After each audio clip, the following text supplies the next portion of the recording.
Big shout out to Bean Working Espresso down in Skyring Terrace, Newstead. Best coffee in the game. Best absolute coffee in the game. Hooking the Platform podcast, and any listeners up with a 10% discount. Shout out. Shout out to Yolanda. Yolanda. That was a mouthful. Their coffee's real fucking good.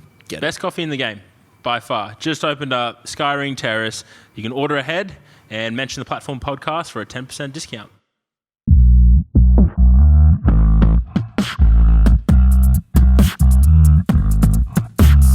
This is the Platform podcast with B-Bad and Brandon. I'm working on this woman, right? So my head's bent down. And all of a sudden, her daughter gets up and starts rubbing my bald spot. I'm bending over. Like, This is in the clinic. Oh, God. Because she expected my hair to feel like the steel wool. Yep. It's soft. How old was the daughter? Oh, about 11, 12. Super cool. That is. We started. Yeah, we have. I just let it roll. Oh, we started. Yeah, we started.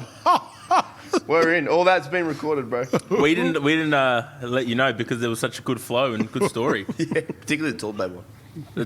I don't know if that was recorded. Hopefully. Maybe Niall did. Who knows? But everyone would have heard that voice. That very deep, beautiful voice of the legend himself. The legend, I like that. You are. I've been called some other things too. Nicer things. Hey? Nicer and worse things. Nicer, man. Yeah. I got an ex-girlfriend who's got a lot of good things to say about me. You know? So, that voice you are hearing in the background is none other than Terrance Titus himself. An absolute legend of powerlifting in Australia. I'm not going to say any more because I'll let him tell you. Tell you what, what's the other two? We want Are you to hear ready? all your stories. Are you ready? Yeah. 21 words. No more, no less. Who you are and what you do. Well, I'm Terrance Titus. I like being called Titus. I'm a chiropractor, powerlifter. I like to think that's what defines me. I mean, I'm a man of threes. I only do 3 things at a time. Either work, study, and play rugby, or work, study, and lift. Right now I work, I lift, and enjoy my quiet times. It's a bit more than 21 words, but hey.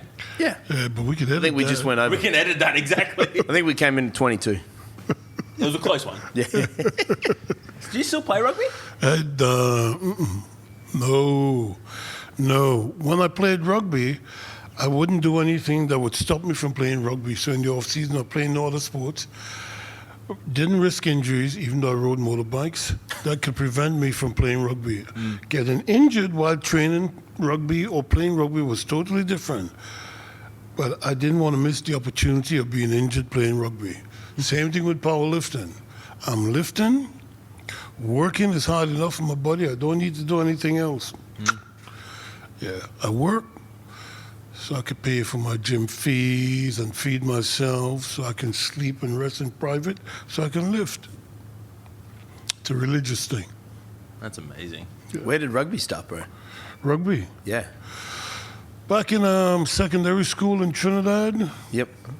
September the 28th, 1968 was a Wednesday at about 4 p.m. Really? First time I touched a rugby ball. No way. I love that you know the Exactly it. exact date, time. Oh, what it was day. an epiphany. My whole life changed, man. Really? Because you wouldn't believe it, but growing up, I was the quintessential dog. You know, if the guys were picking up sides to play sports, I was the last man picked all odd man out. So I was very much a loner. So I never really grew up. You still have the friends you grew up with in the village and used to play with and you went to primary school with, but I can't really say I had a crew, you know? Yeah. Secondary school, we all got together on September the 5th, man. You know, it was like 68, new beginning. Everybody was new. You can choose your crew, right? So you still got them friends today. Even now today, the high school group, we still have a WhatsApp site. Really? Yeah. We text each other every day. That's cool. Fucking awesome. Yeah, you know, so that kind of stuff. So going to secondary school was an epiphany, changed my life, man. So during my teenage years, it was church, rugby, and school. Not necessarily in that order, but that was it. Yeah. Wow. And how far did you take rugby? Well, rugby in Trinidad, I played for the national team. I captained the national team. I played for the Caribbean Select. And then in 78, I got offered a scholarship to go to University of Cardiff to do physio and play rugby. But I didn't want to go on anybody's dime anyway, so I never, I never fancied scholarships. Because anytime you got injured, back in them days, care wasn't the best. Yeah. And if you can't perform, what do? Come back home to Trinidad? No. So at that time, my brother in America, my older brother, and my aunt were citizens, and my older brother sponsored me to go to the USA residency. So I applied to the University of Maryland to do medicine. Yep. And so I went to the USA, and I showed up on campus the first day of school, right? And they said, "What are you doing here?" "Well, so and so and so." "Well, your transcripts and thing here, there. Well, classes are full. What can I do?"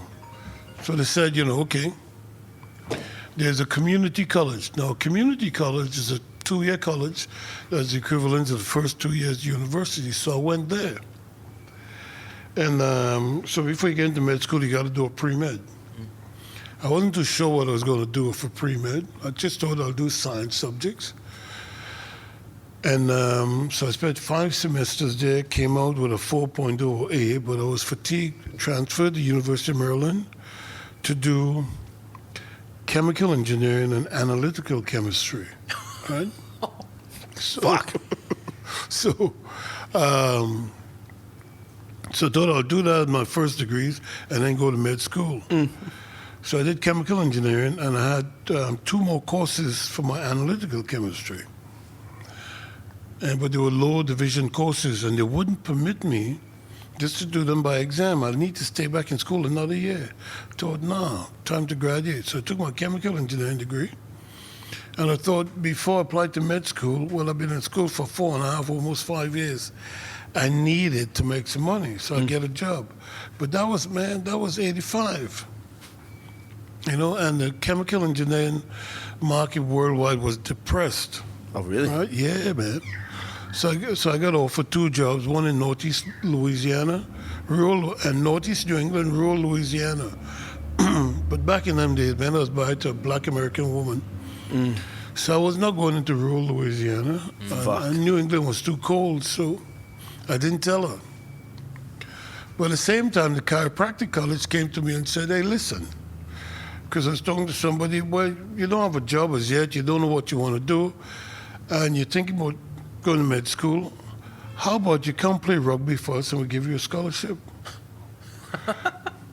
And all I knew about chiropractic was that one weekend we were in North Carolina at a rugby tournament, 7th tournament.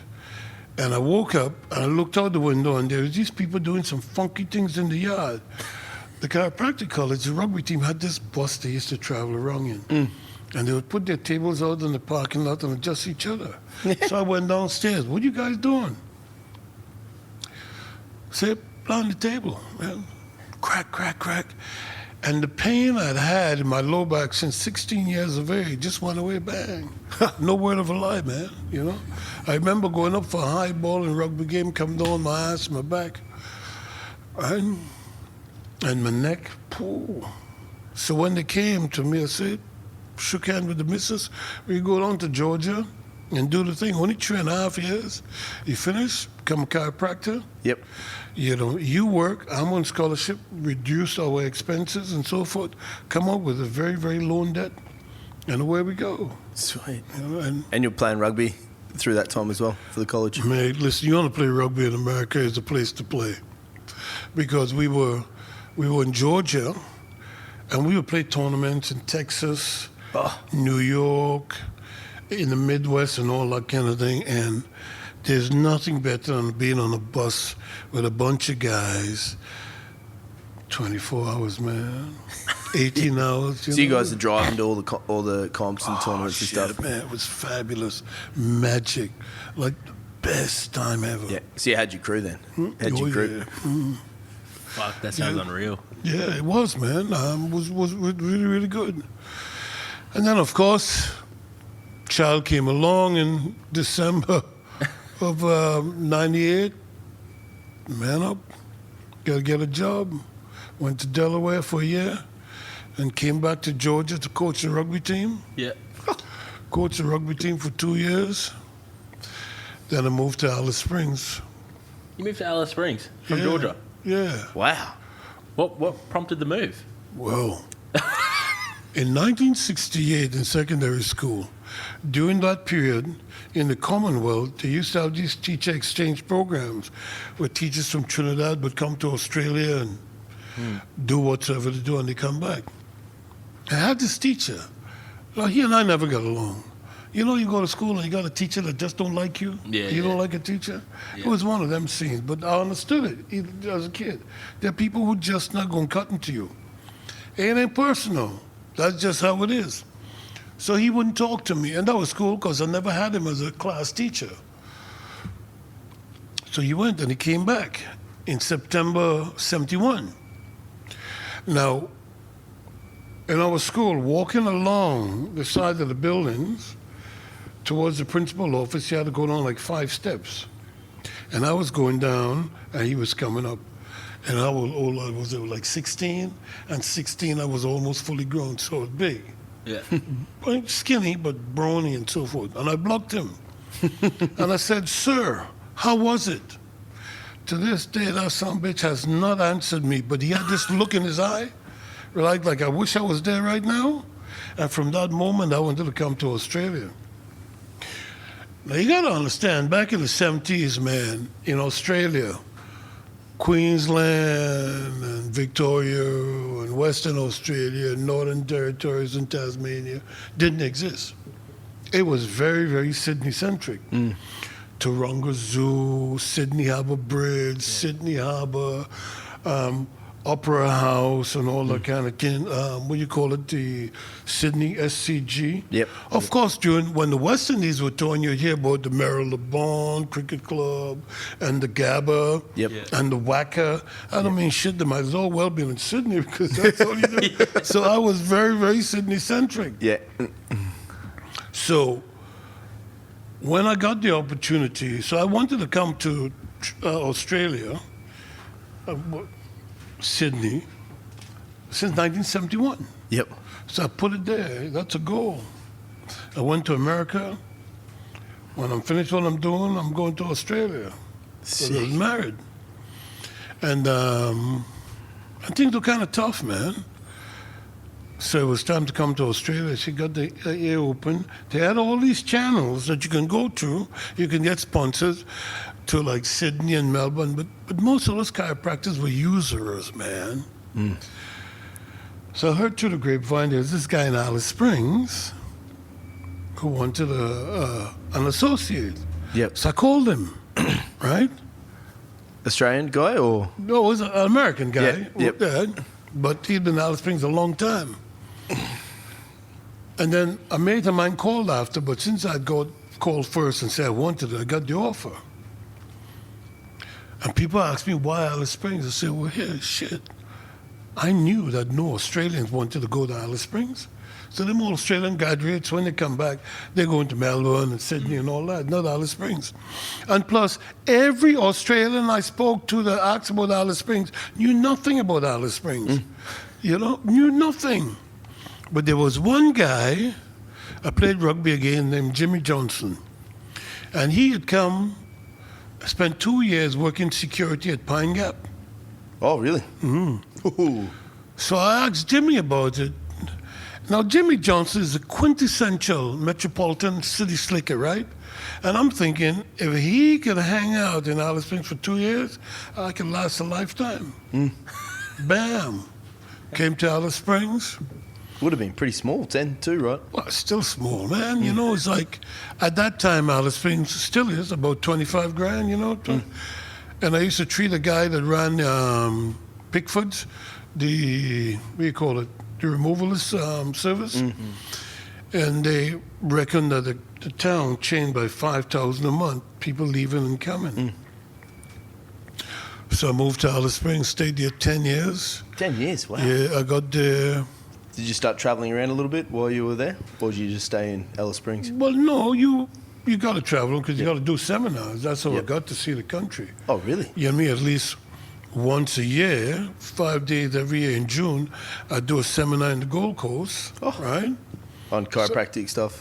Yeah, and you might do 2 or 3 seminars here in Sydney, 2 or 3 in Melbourne. So you did as much seminars as you can. You know? So I would do like about, 10 seminars a year.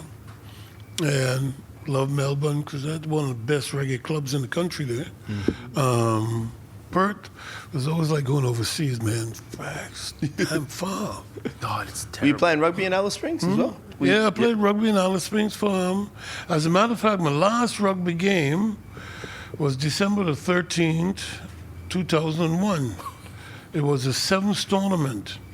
And I wasn't supposed to play because I'd given up playing. I always trained, was into powerlifting, man, because my first powerlifting comp was in May 2001 in Darwin, States, right?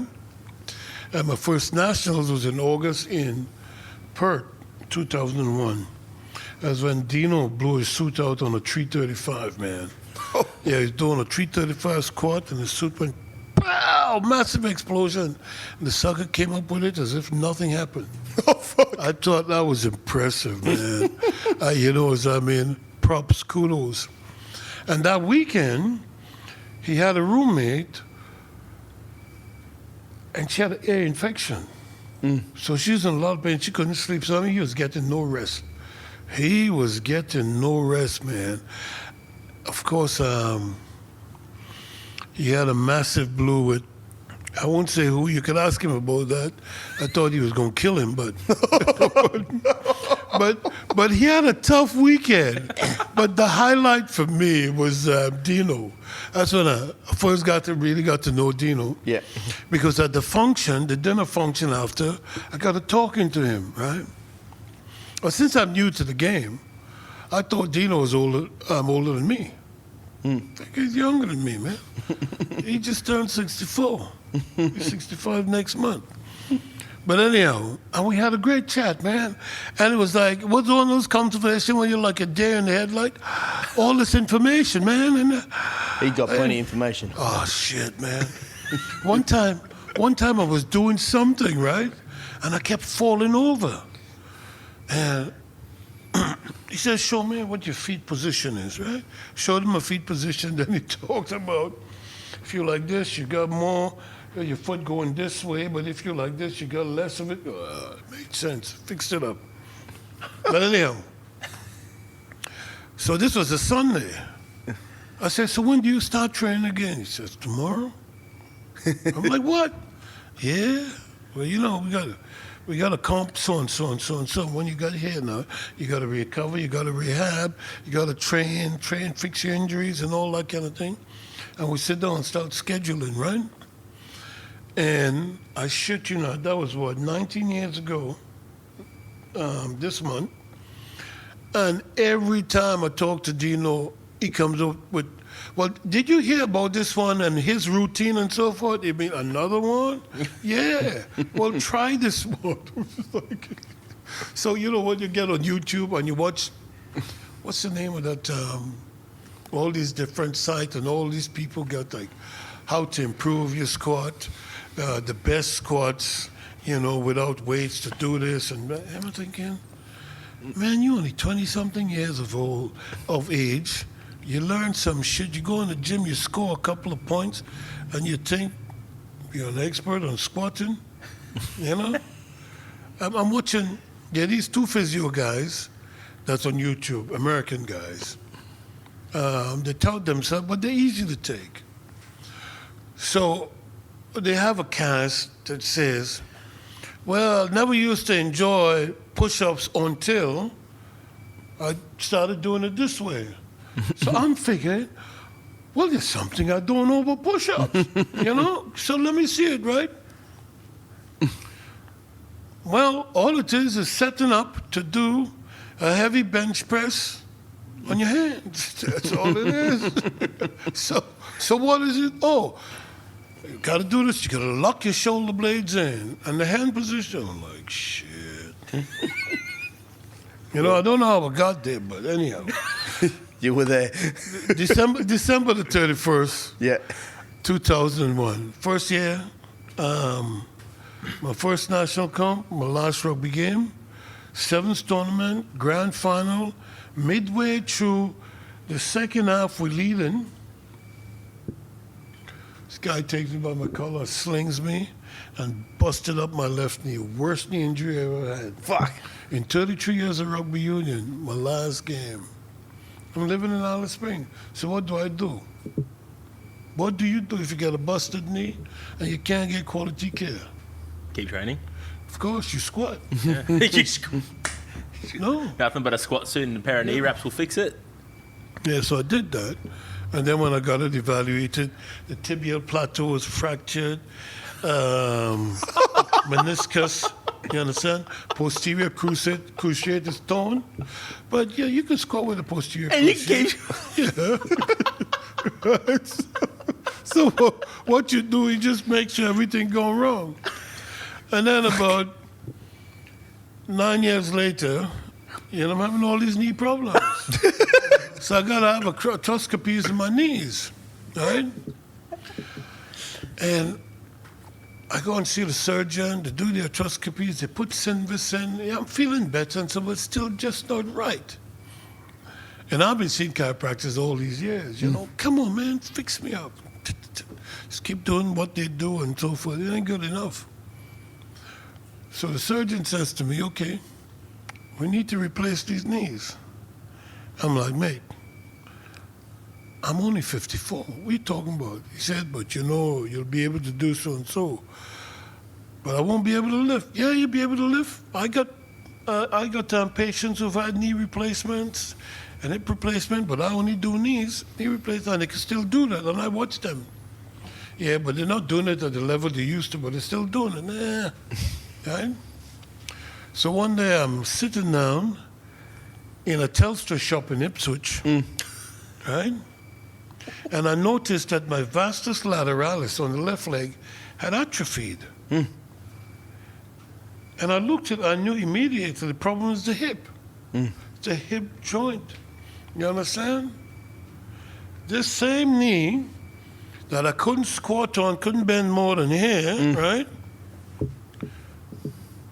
Got home and I said, babes, adjust my hip for me. All right, you don't know how to do it. I said, just pull on it. Just pull, until you get a big pop. Went out in the garage, prepped the bar, squatted. Yeah. I mean, yeah, because it's been stiff for over 10 years, you know, and had surgery and then it was all scarred up, got all these big lump calcifications in it and so forth, but it was hard and painful, you know what I'm saying? But if you're on the squat, you got to put up with the pain. Bam, man. No, I'm squatting and it's lovely, man. Yeah, just being able to squat. And since then, what's your biggest numbers in competition? Since then, Yes. What's your biggest ever? Yeah, what's your biggest ever? my biggest ever squat was a 355. Fuck me. What body weight were you? You're a thick lad. No, probably was about 115. 115, 355, 365 in training. 365 in training. Yeah, So and getting ready for that cup, man. So one of the things that I've discovered when you want to increase your squat, Ricky Dale Crane have a box squat routine. But his box squat is like a high box, right? It's probably about 4 inches from where you are. And like, so if your working set this week is let's say 180, right? And you warm up, you'll do a single on 180, and then you put 40 kilos on the bar, right? 220, and do 8 to 10. high. Because that increases your torso strength and all that kind of thing. To a high But- box. Yeah, high box. Oh, yeah. Yeah. Right? And your ability to walk the weight or to handle the weight and all that kind of thing. And it engages a lot. So, and then you'll go back down to your 180 and do whatever you're doing, whether you're doing triples or three doubles or what. So I used to do a lot of that. So one night I'm in the gym, so we got a bench, and then we put like a 4.5, 5 inch, let's say 6 inch box, a little platform on it, and I'm squatting. I got 345 kilos on my back. You know, it's just wraps and belt and so forth. It was high, and it wasn't touch and go, you know. Yeah, you sit. It was sit, rug back, and the whole fucking thing collapsed. So you have a bench collapse with $345. What's you that know. like? What's that like? It's like being in a head-on, man. It busted me up, man. Fuck me. Busted me up. Fuck!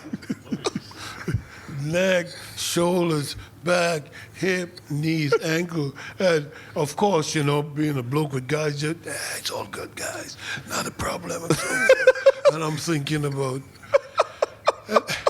And then when I finished, this is like after 9 at night, I got. Did you do another set? Did you go again? No.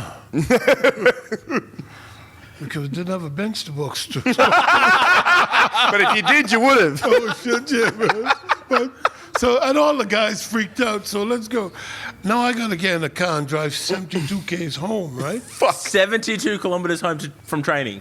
Yeah, because I used to live 72 Ks away from work. Right? I figured. Well, and 1.5 Ks, well, 2.5 Ks was the gym from my office. So I got to drive home, and I'm thinking, yep, getting out of the car, it's going to hurt. And you got to turn around and come to work the next day. But that was ugly, man. I really, really was ugly. Fuck. Beat me up something fierce. And so I decided, because I was suited before then, and I was going to go raw. And raw lifting hadn't started yet, right? More or less, because it wasn't a common thing. But I just didn't like suits, and because to be effective in a suit, you got to train in them.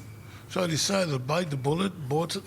I got all kind of suits. If you know anybody who needs some suits, and so I got suits that only been used once. Brando, he's going to do some equip stuff soon, I You think. gonna do something, Clips? No, he's just fat, this guy. Anyhow, so I decided to do some equip, and so I pulled the suits out, and that was in early 2010, because I remember we went to St. Kilda in 2010. Oh, was it that one? Yeah, and squatted because the goal was a 365 on a chicken out, because I opened on 325 and I missed it on depth. And I'm thinking, okay, man, just go to the 345. I'm like, nah, let me get the 325. So I got that, and it's like, what do I do now?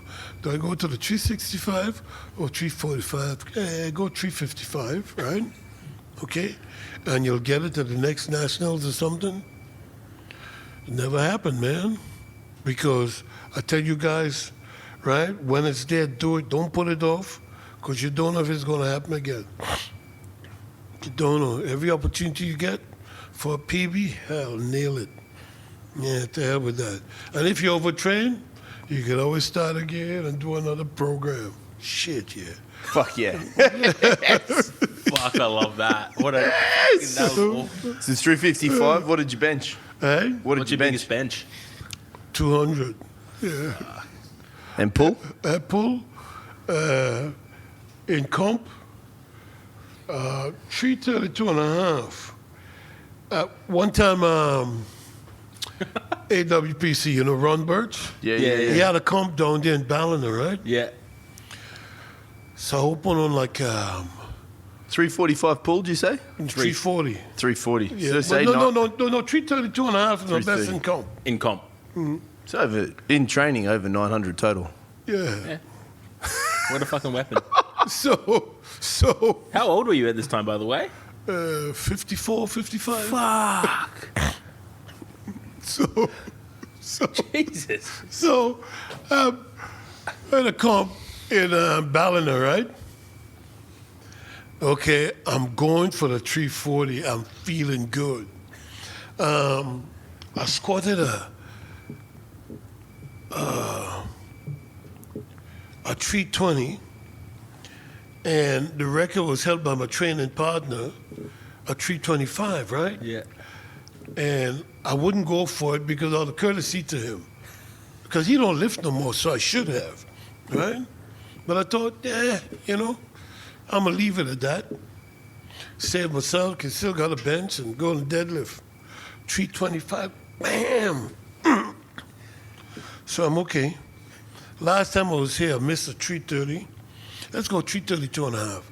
Bam! 340, right? 340, I hit it and it's moving, it gets to my knees, man. Just coming to the lockout and the weights fell out one end. Oh,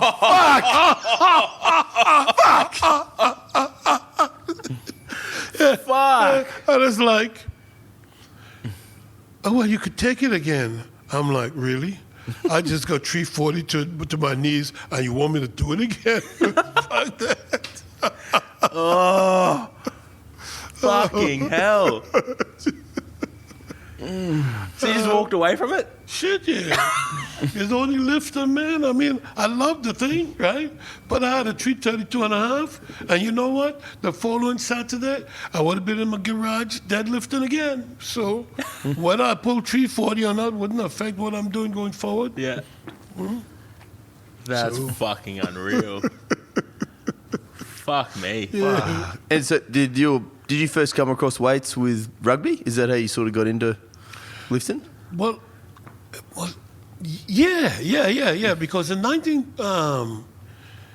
July of 1976. Now, see, all right. So I'm this black boy from the villages, right? And back in the 70s and so forth, you had a lot of black consciousness stuff going on in worldwide and the Caribbean. And there was a team called Royalians, and they were alumni from QRC, Queens Royal College. So a lot of black boys formed that, right? And in my school, the guy that used to run the rugby, I forgot Mr. Griffith, I forgot his name, he used to play for this club called Caribs. And Caribs was founded by some white boys and so forth, but it was a multicultural thing. And I wasn't into this shit. I mean, it's a rugby ball. I don't care what you black are, I'm gonna nail your ass, and I hope you hit me when I have the ball. And back in them days, the balls were leather and brown. So it was a brown ball. But anyhow, the whole point is this side. So I was playing in 68, 8 years later. They want me to play for them, right? Because apparently it was good, nice team playing. So they wanted this nigga boy playing for them. But nobody came and talked to me, right? So it was like, I'm playing for Carib. Plus I'm not changing club. That's my club, man. And I love pounding you bastards, So that's how it is. But 1 July, they were the first club in Trinidad to start lifting weights. Oh, wow. So they invited me to come and lift weights with them. So I went. This was pretty cool. Didn't know what I was doing. Hell, nobody knew what they did. Back in the 70s. What were you doing? Well, it's like, Picking up barbells. yeah, that's it. And you pick up, you deadlifted back in the day. You just bent over, pick it up, and stand up with it. The amount of back injuries I had between 1976 and, I'd say, 2002 or 3, and even still subsequent to that, because most of my injuries now come from working. But the amount of injuries I had from training, man, I used to squat high bar, right, with the bar on the bump of my neck here, holding the bars like this. So with only 2 fingers each hand? Yeah. You know, right? You know? But anyhow, so that's how I started. And then when I started teaching that same year, there was a teacher who used to lift weights. So when he heard that I'd done so, he said, you could come and train with me. And we used to go and train this well-known lifter's house. Under his house, he had all these weights and so forth. Mate, it was all shit. Technique was not a word that was invented as yet. Everything was what Arnold and those guys used to do. Yeah. And come on, you guys know what they used to do was shit. You ever watch those guys train? Yeah. That's your phone. Oh, sorry about that. But anyhow, so that was that was it. Diet. Okay. Yeah, what's that? You know, what's the name of this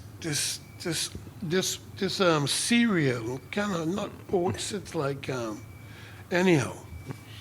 We used to get this cereal, break like 4 raw eggs in it, Yep. smush it up, and right. And here I am with my skinny ass. I mean, I'm playing rugby union, right? I'm like 6'2" and a half, weighing 85 kilos, 90 kilos. Shit. Right?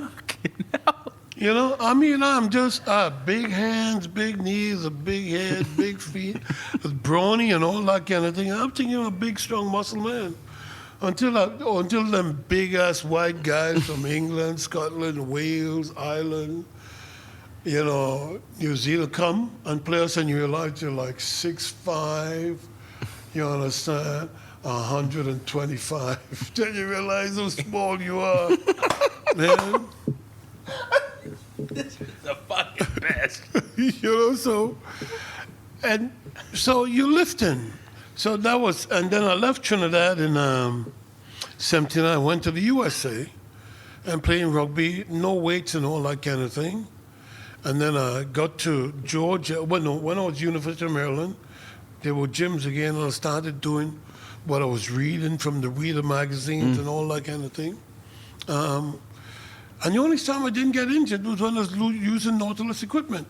It was hard too, right? Yeah. And then I graduated, went to Georgia, and then they put a gym in on campus, but also there was a guy called John Coffey. John Coffey. Coffey, yeah. Yeah. And in Marietta, Georgia, had run a powerlifting gym, right? Powerlifting, and had a bit of Olympic lifting. And so we started going there, and John helped, right, as much as he can in, you see you doing some shit, and you say, well, why don't you do this? But I don't think he was as knowledgeable as he made out to be. But anyway, that was good. But that was a step up. And then years later, John Coffey's gym became an Olympic lifting gym, because you have so much problem with the power lifters and drug issues and so forth. I guess he got tired of the cops and thing. You know, maybe I'm just saying this, right? But I don't know but he ended up being an Olympic lifting gym. Yep. So if you want to look at Olympic lifting in Southeast USA and around Georgia, you'll see Coffey's gym. Yep. So, and I moved to Alice Springs. And the people that really got me hooked on powerlifting, introduced to powerlifting, really turned me on to powerlifting, was Shane Stringer and Nick Moody. They were massive. But that was back in the day when old Shane, really used to do was bench, man. That boy could bench. And deadlifting and squatting was hard work for him. So, but you know, with us, some lifters, we tend to gravitate to what's easier. So I was deadlifting, and in May 2001, when I went up to Darwin for the States, I pulled a 300, right? And when I was in the locker room changing, Dave, what's the name? Tall, skinny Dave from Darwin. good deadlifter. He came in, and he says, Terrence, you and I will never be big benchers or squatters. And it's like, but deadlift, we stay with that, man. We'll be good. And I'm look at him and say, well, you just did me a favor, but that's the worst thing you could have said to me. We'll never be good. We'll never be good. Why not? It might be hard work, but what's the point of doing it if you ain't gonna be working out? So I decided I'm gonna become a squatter. I'll bench. I'll never be a big bencher because of this shit. Yep. But I'll bench 200. Yeah, you will. Simple goal, you know what I mean? And Simple goal.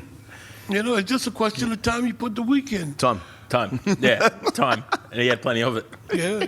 Listen. The reality is, if it was easy, everybody would be doing it. Fucking no. And that's it. So it became a religious experience. So somebody asked me one time what's lifting to me. It's a spiritual thing. See, you go and train, you come here, right? You train, man, that's like weekly service, Bible study, youth group. That's what you do. You do it because you love it, man. And you know what what the States is? Yeah. And the national, you know what that is? It's a church convention. That's where all the believers get together and worship and celebrate, man. And you pull out your high cardinals. And them and the bastards who pull that funky weight like Dylan and all that kind of thing. You bow down to, what's his last name again? Hellwiggle. Hey, Bishop Hellwiggle. And you got them guys out there like Mason Jardine. You got Dino, those guys with the record. What about Maury Craig? Yeah. He's a friggin' pope. I mean, how many years that bastard's won the Masters National? What did he do last year? In May at 70 what? He pulled a 141? Oh, he's older than that, bro. He's almost 80. Yeah, 79. Yeah. 79, he pulled a 141 at 71 kilos. Yeah. Are you shitting me? Exactly. Yeah, that's deity status, man. You watch that guy coming and you bow first. That thing is massive. So that's it. And you see these guys once, twice a year, and you just celebrate them and enjoy your time with them, have a feed with them, a cup. And that's what, you know what? In the Nationals, you guys got to put the Masters back on the Saturday. Because one of the things about doing the Nationals being the Masters, right? Right? You told me this. Is that you get there on Thursday, you prep, do everything right, then you go compete, you understand? And you and all the old guys, you get together, have a feed, and you go and have some Holy Communion and some wine. Right? Because it's just once a year, man. And then on Sunday, you come back and, be the deacon to the church. You help with spotting, judging, loading, giving help in the back room, you know what I mean? Yeah. But you're cool, you don't have to. You could sleep that night, maybe you don't, but then you get up. You don't have to calorie up and make sure you're hydrated. You could be dehydrated and have a great time, but you've had a great time. And then you finish it off at the function. That's why. That's what. I'll see what I can organise for you, bro. Yeah, we owe it to the old guys, man. Yeah, because. We do. We owe it to the legends like yourself. So I love the sport. I really love the sport, man. I mean, it would have been nice to have done some Olympic lifting, right? Yeah. I mean, what they do is phenomenal. You and I know how heavy 220 is. Sometimes we bust a fufu valve just trying to squat the damn thing. And they're catching it over their And you head. got some big-ass bastard pulling up to his chest, jerking it, and you're going, yep, right, okay, yeah, fake weights. Oh, come on, man. That Lasha guy, Yeah. you know what I mean? Yeah. It's like, I'm watching that guy pump a 255, 260 something up over his head. Snatch 220. snatch 220. You hear what I'm saying? Snatch 220. You understand? And then they're talking about what's the hardest sport, you know? Is it powerlifting? Is it Olympic lifting? It ain't the same thing. It ain't the same thing. If all you train is to snatch a bar over your head, time after time, year after year, yeah, you'll do it. But that's not what I'm training to do. I'm training to go up and down with as much goddamn weight on my back as possible. And that's a good thing. You know, when you got a guy,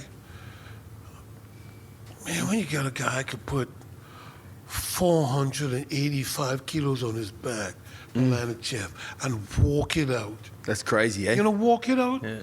right? And go down and come up and then walk it back in. Yeah? Man, I don't care. Oh, and you know this thing about the drugs? 485 kilos on your back. I don't give a shit whether you're on drugs or not. That's 485 kilos. Yes, exactly. You know? Tall just pulled 501. Yeah. And Eddie, kind of jealous because he pulled 500. He know how hard it is to get fat again and big again. The shit he needs to do to get back up there to pull 500 again. I don't give a shit what he's done, what he's wearing, whether he use wraps or not. You should wear wraps. As a matter of fact, you should have a crane helping you. 501 kilos, right? You know, some people don't know how, you say half a ton, right? You're lifting a mini, man. You know how, we know how heavy that damn thing is, right? I know what half of it weighs. There you go, right? You remember the first time you put like 250 on your back? Just like Constantine. Fucking And you think to yourself, fuck. that's it. Yeah, and you still gotta walk come back this up. out. Yeah, you know. And it's like, I mean, there's not. What's the worst part of a powerlifting meet? Warming up for your squats, man. It's fucking chaos. Yeah, not only, but you had to, because you got to get that first lift in. You got to get your warm up. You got to get your reps in. And it's like, it doesn't matter how many times you've left any weight in the gym, in a comp, when you put it on your back, is goddamn heavy. Right? And it's all mental. Don't you just love this shit? Fuck it. Yeah.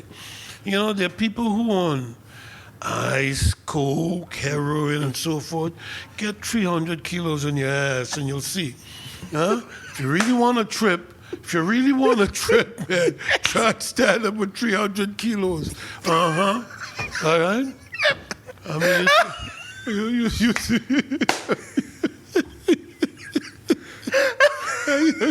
You put 300 kilos on your back, you see the Holy Ghost, I guarantee. I just love that, man. That is No need for recreational drugs. Just put no, 300. hell no, man. You know, you just smell a nice cup of coffee before you get on the platform. Oh, yeah. Mm-hmm. I'll finish you after. And then, you know, and then when it's all done, you go get a pint. Yes. Does it get any better than that? Or a steak.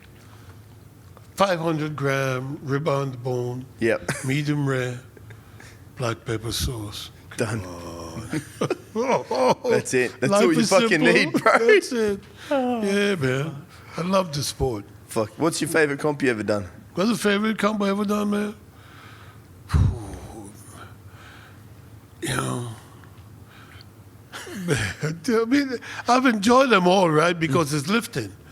And people, and you always see people that you like. You know what I mean? Yeah, yeah. So it's all good. I mean, I've had some comp that was shittily run, right? But even then, you just go with it because you know that the people running the shitty comp didn't mean to. Maybe they shouldn't have, they weren't an experience, but they weren't experienced enough to do it, weren't organized enough, but you got to lift, right? And you got to hang. It's all good, man.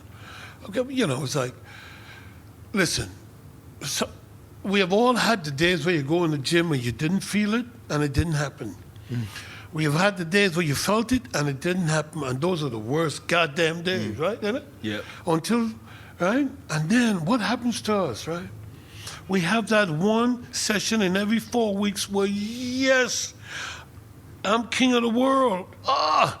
You know, and you just want that again. You can't wait for that to happen again. It don't happen every time, but you can't wait for it to happen again.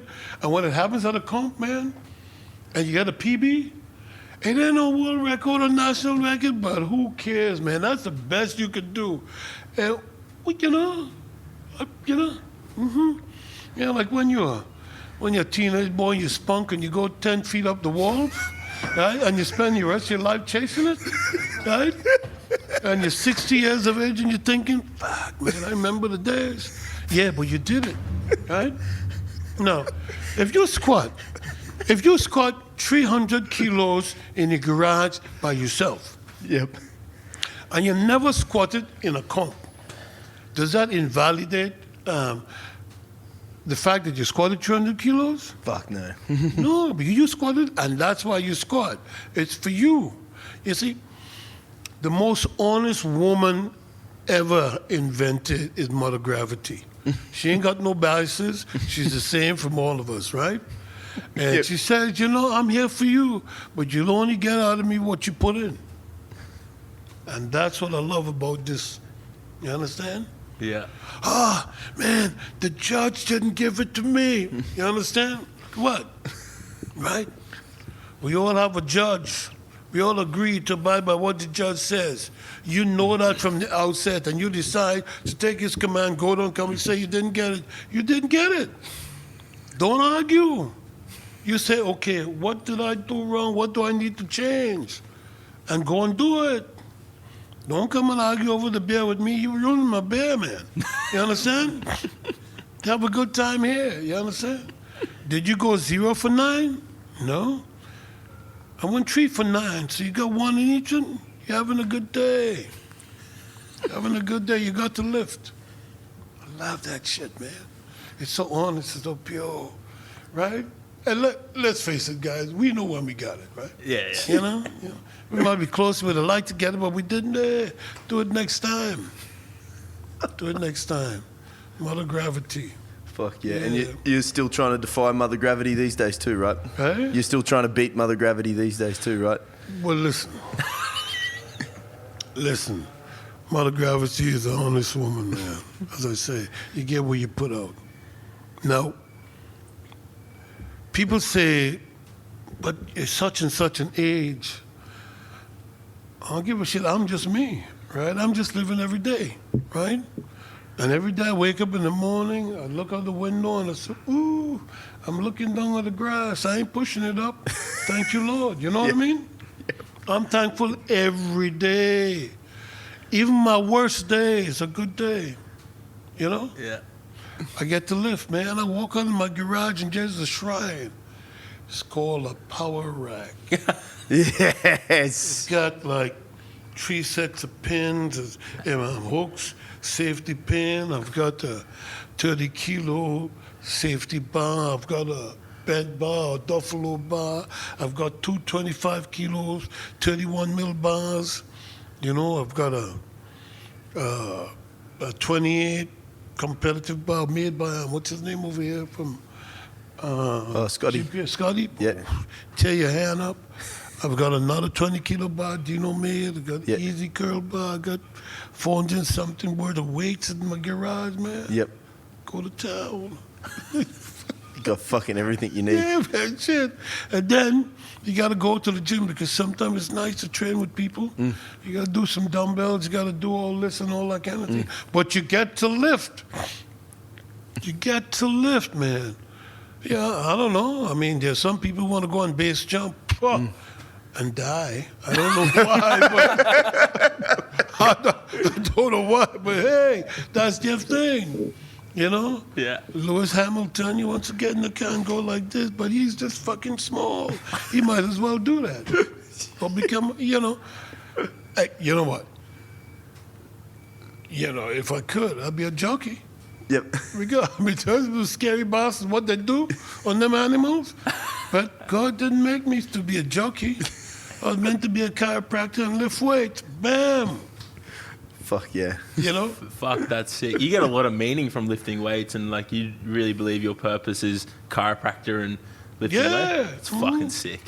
Yeah, you know, it's like, well, you know, in all sincerity, my forte, I think my forte is teaching. Because I used to teach, right? But I went away from that, and this is what I do. This is what I am. Fucking chiropractor and a powerlifter. That's it. Because you've got your own chiropractic business in yeah. Brisbane, down in Capalaba, Yep. looking after all of... Yeah, man, I love it. I love what I do. Yep. I really love what I do. I know I've sent a few clients, including myself, your way to get untwisted and... Yeah, I appreciate that too. straightened out. I appreciate He's that. the best in the game. Yeah. Thanks, Come in, guys. talk about powerlifting. It'll be a 20-minute appointment. 40 minutes later, you rock out of there with a head full of knowledge. Yeah.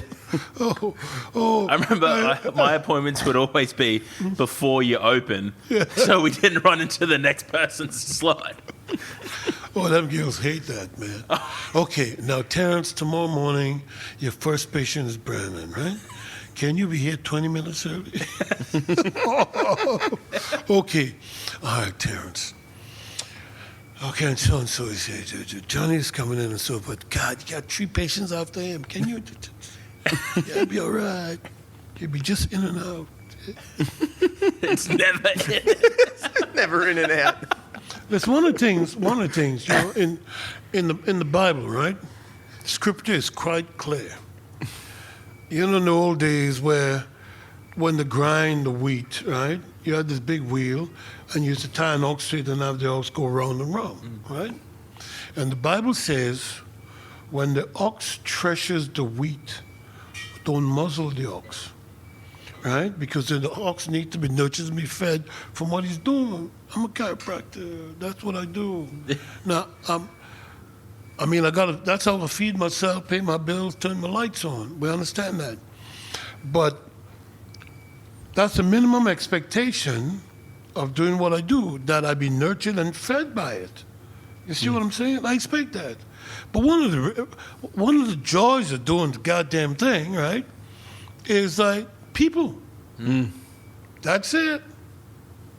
People. Get to hang out with some cool people. Yep. Get out with some shits too, but you know. but that's Take the good with the bad. Yeah, but that's the nature of the game. I once had a patient said to me, Doc, the reason I don't refer patients to you, people to you, is because I don't want them taking up my time. What do you do with that? Fuck. But check that out. How cool is that? That's amazing. I'm telling you, is that right? If that doesn't offer you perspective on your life, you understand? Well, you know, take it, man. This person is like really value what you offer and so forth, and value their time, what you prioritize to the point of selfishness. Okay, not a problem. Not a problem. Not a problem. That's her thing. This is your thing. So what's your thing? My thing. Hey, I'm just here to add to people's quality of life. That's sick. Right? That's it. I just want to, the reason why, if you're a powerlifter, the reason why you come and see me, you don't want to hear, hey man, you got to give up lifting. No. Right? If you're a long jumper, stop jumping. Right? No. You want to know what I can help you, and if so, when can I lift again? That's it. One of my favourite clients I sent to you was, I won't say who, but he's hurt his back, it was pretty busted up. And I knew if I sent him to you, your advice would be, because he would say, oh, when can I train again? Yeah. And you would say, tomorrow. And then he would look at you like, and then you would say, no, fucking deadlift tomorrow. And sure enough, went down there, sorted him out, he deadlifted tomorrow. And he's like, fuck, things don't hurt. But that's it. You know, it's like sometimes when people ask me a question, I ask them to clarify. Now, can you ask me now as a doctor or as a lifter? Right? Well, how do you separate it? It's hard to, but I can answer either one. Which one? as a lifter. Okay, that's easy. Yeah, well, you know, if it was me, I'd come get it. I got to go and try and break it. So, That's actually I remember that. That is the most common advice I've ever gotten from Terrence. Go break it and I'll fix it. well, you see, the thing about diagnosis is this, right? When somebody comes and you check them out, you have an idea what the problem may be. It's called a working diagnosis. And you treat this, and with your working diagnosis, there are certain outcomes, right? And the outcomes are predicated on your part and their part. So you give them some responsibility. You go home and do these stretches or don't do that, right? For example, people with back injuries, their most common enemy is the vacuum cleaner. Yeah. Then the dustpan and the broom, then the mop, and then chairs that you sink into, things that you sink into, right? Those things, don't do them, right? But do these things. Come and see me. And the reason I'm saying such and such a day is because depending on what you have and the length of it, there's a pattern of healing and some expected landmarks for inflammatory response, granulation tissues, etc., etc. And you come back, we check you, this is holding. If it doesn't, well, maybe I got something wrong. Forget, you didn't do something. All right? So if you're doing what you're supposed to do, etc., maybe my diagnosis was wrong. We check again, it's still the same. All right, maybe you just need some rest here. So from clinical experience and personal experience, you can look at it and say, maybe I just need to rest 3 days or 5 days. All right? But the whole point is adding to people's quality of life. That's it. Bam. There's some people come in here and they don't want their problems fixed. They just want to be out of pain. You got to know that. Don't try fixing the problem. Yep. Be out of pain. Bam. I love what I do, man. Have you seen chiropractic sort of evolve over the years since you first started? Oh, yeah. But still, the principle of paradigm is the same. You know, as knowledge increase, you know, your ability to offer more and more help increases. But you just got a better understanding of the human anatomy, physiology. Man, you got 11 systems in your body, 11, right? And when they're integrated, we call that health or homeostasis. Now, the central nervous system, in particular the brain, controls all that.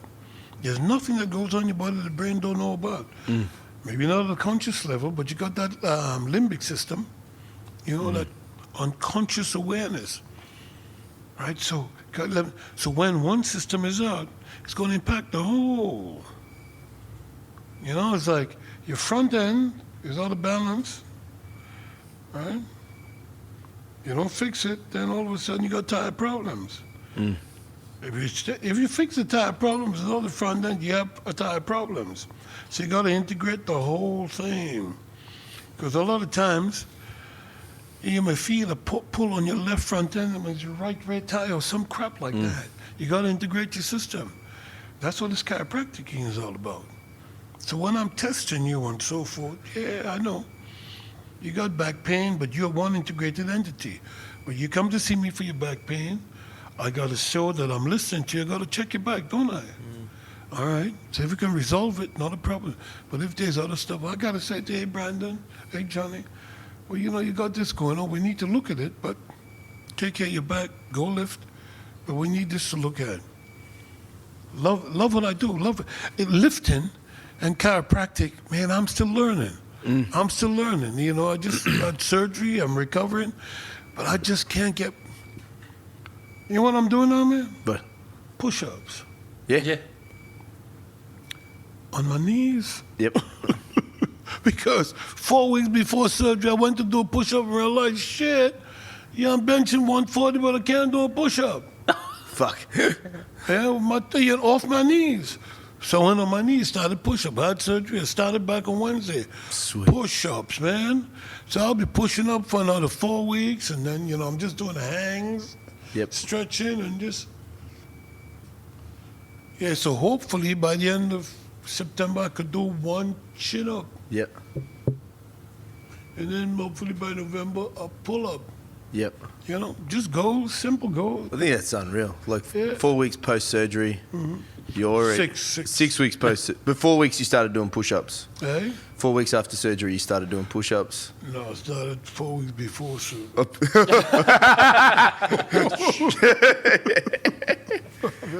It's like, you're like, you shitting me. You know, push up me, yeah, you could do that, you know. And I guess, you'd see a lot of people using that surgery as an excuse to sort of stop and slow down, and you're still just charging as much as you can, which is unreal. Well, you know the old saying, when you stop doing, you start dying. Right? When you stop doing, you start dying. That's it. Right? I operate my life by two principles. One, the laws of thermodynamics and the core of human nature. I shit you not.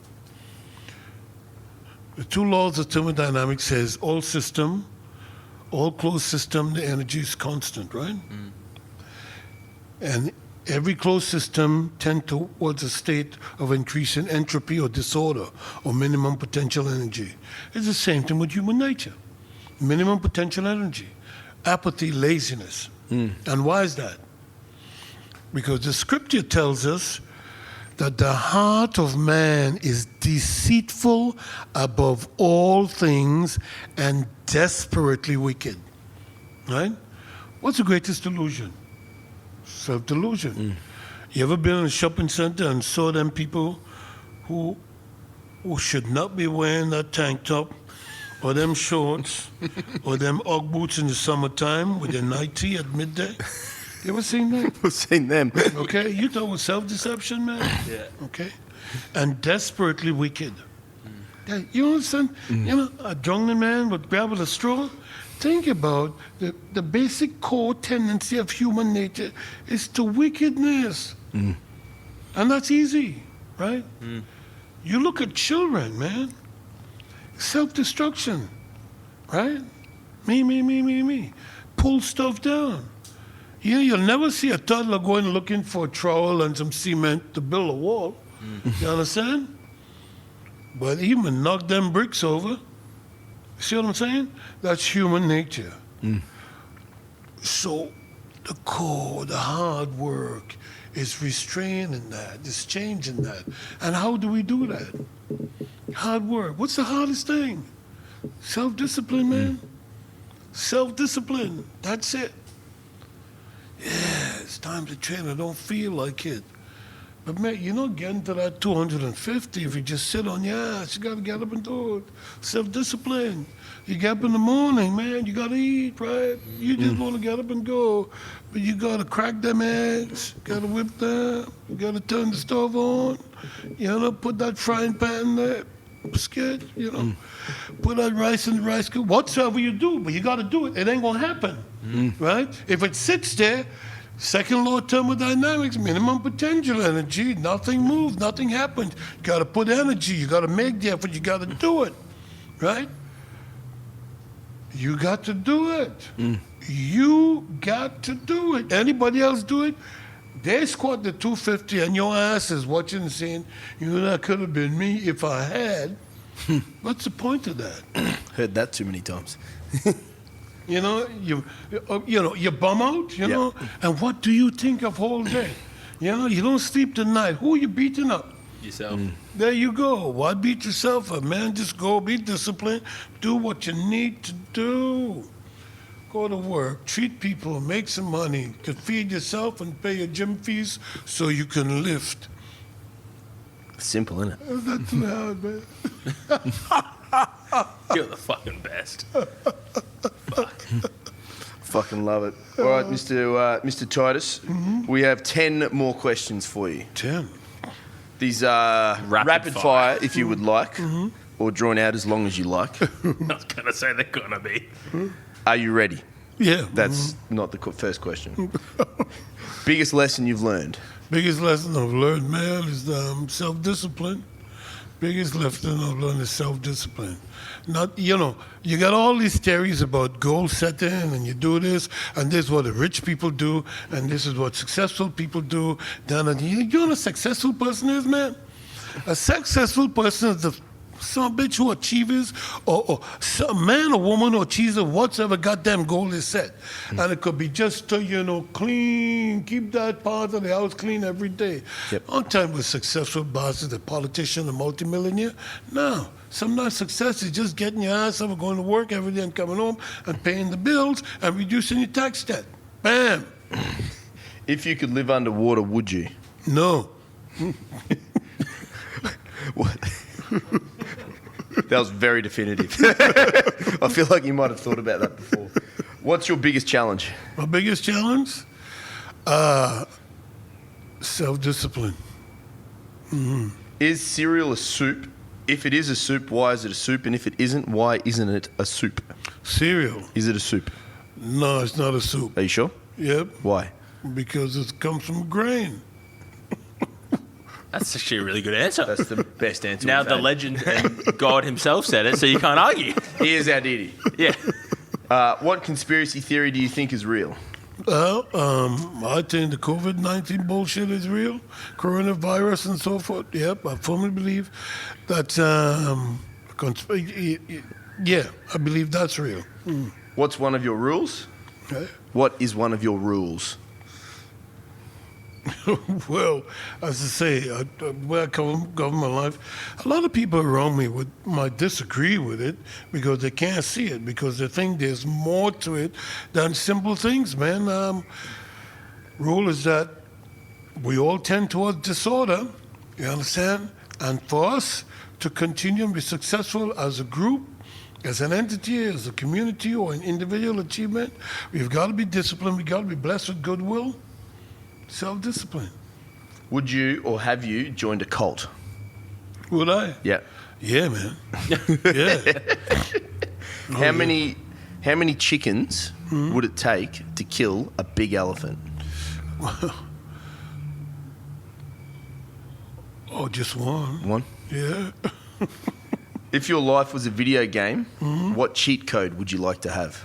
Cheat. Cheat code. You know, when you put the codes in and you get special powers and all sorts of things. Well, I don't know much about them games, man, so I don't even know what a cheat code is. Now, Terrance Titus, you've been arrested. What does your family / friends assume you've been arrested for? Lord of mercy. Right? Giving cops shit.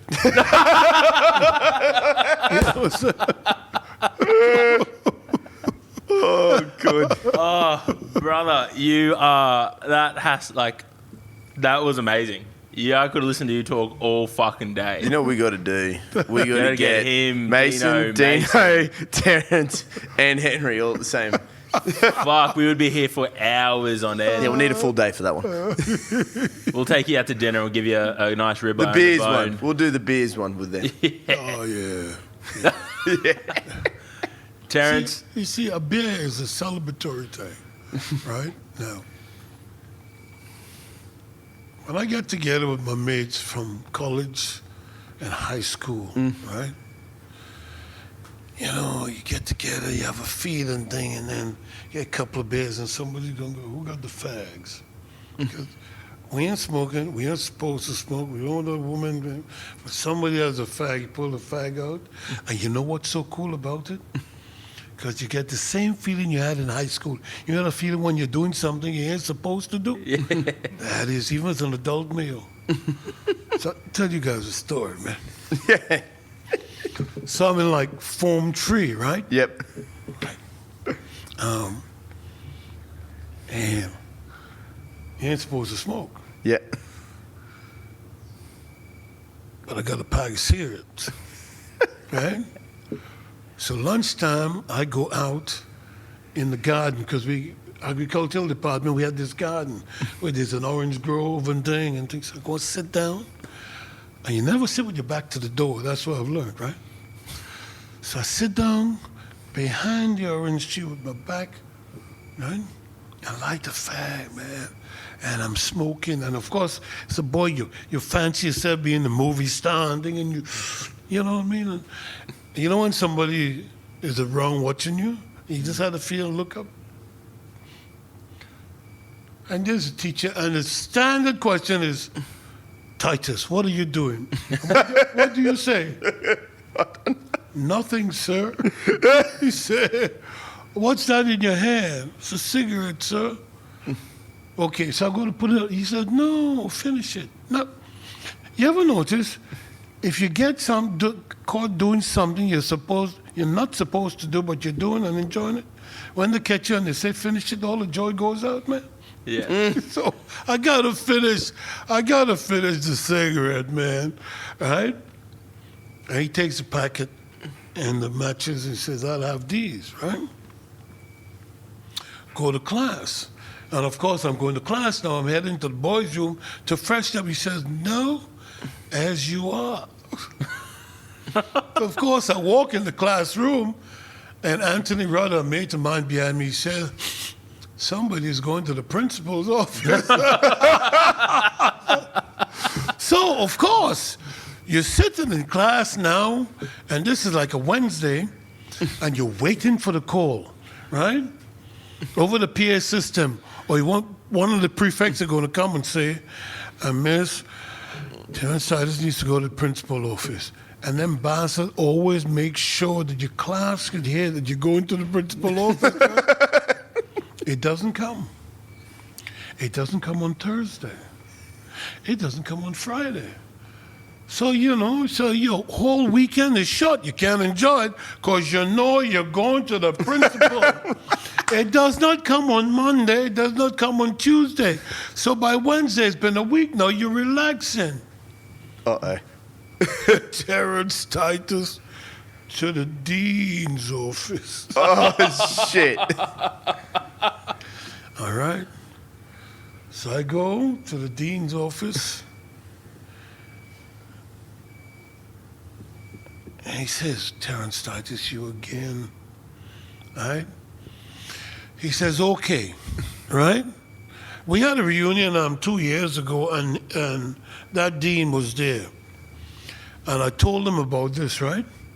And I thanked him for it because he said, okay, listen, right? As far as everybody is concerned, I've just given you 6, and you never come to my office again, right? I never did. It was the first time in my life anybody had ever cut me any slack. That was the first time. That was an epiphany. It was life-changing, right? After that incident, I'll never forget that, man. I'll never forget that. Rest of the term, bam, I ended up being schoolboy. You know what schoolboy is? Yeah. Head schoolboy? Head prefect? Yeah. Yeah, man. Valedictorian, all that. That changed my life. One man cut me a slack. Yeah. Yeah. Yeah. That's brilliant. Yeah. Look at all the memories flooding back now.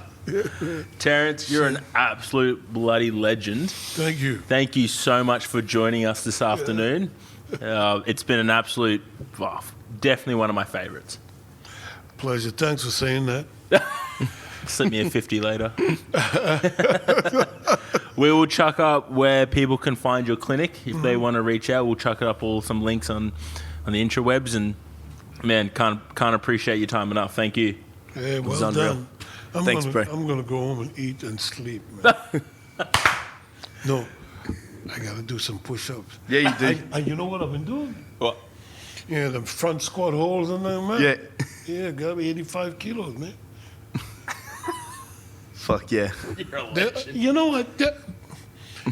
I reckon the only thing more painful than that, I reckon, is if you're sleeping and somebody come and, put like a bull ring in your ball slack and tug on it. I mean, that shit is painful. Don't you find that painful? I don't think I've ever had it done. Well, your balls pulled or that?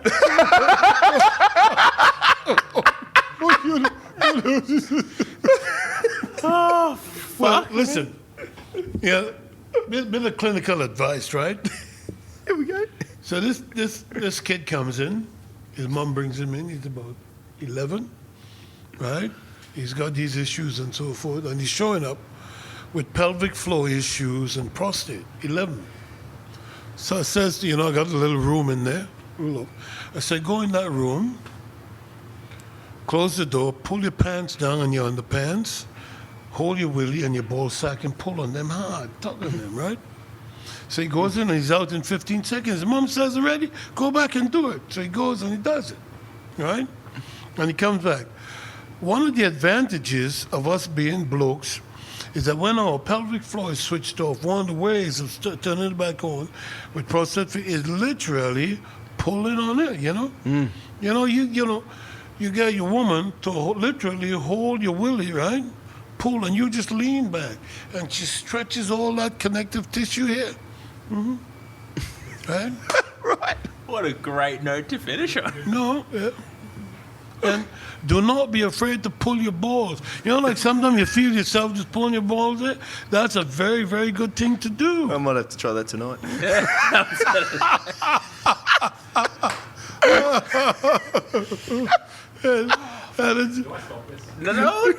And it's become even more evident now after this prostate thing. And I go and like, oh, you know, when it comes to breathing, you know this shit about pushing out into your belt? Yeah. You guys knew that shit instinctively, right? Yeah. Because what that does is just weakens, right? The key is this, right? There's a saying that goes, nuts to guts. You Yeah. familiar with that? Yeah. So the first thing you do is that you pull your nuts up, pull your ass up, squeeze that, then you pull transverse abdominis in, bang, and you breathe from here, right? Because you should be able to do that and breathe. Practice that, man, breathe and so forth. And then you can take your massive, man. You should try that, especially when you're in the hole, and just breathe out. Even when you're free squatting, man, it makes a big... Ooh. It's little lifting tips at the end. You're the best. I learned that. I'm a prostate out. Oh, Terrence, you're the best. Okay, I'm gonna go home and eat. Mate, you're a Done. fucking legend. Done. Cut it. We're done. Nothing drives me more bonkers than someone not replacing the toilet paper or running it down to one sheet and just leaving that little token guy sitting over the top there thinking that's enough, you know? That's even worse. That's man. even worse. Yeah, because when you come in, you glance, you see. You do a toilet glance, you paper. think you're good. Yeah. Yeah, it's bullshit. Then you go for that, like, you know, token wipe. You recording? And then all of a sudden you realise reality sinks in. You're fucking gone. Well, Then what do? Do you use your undies, leave them behind?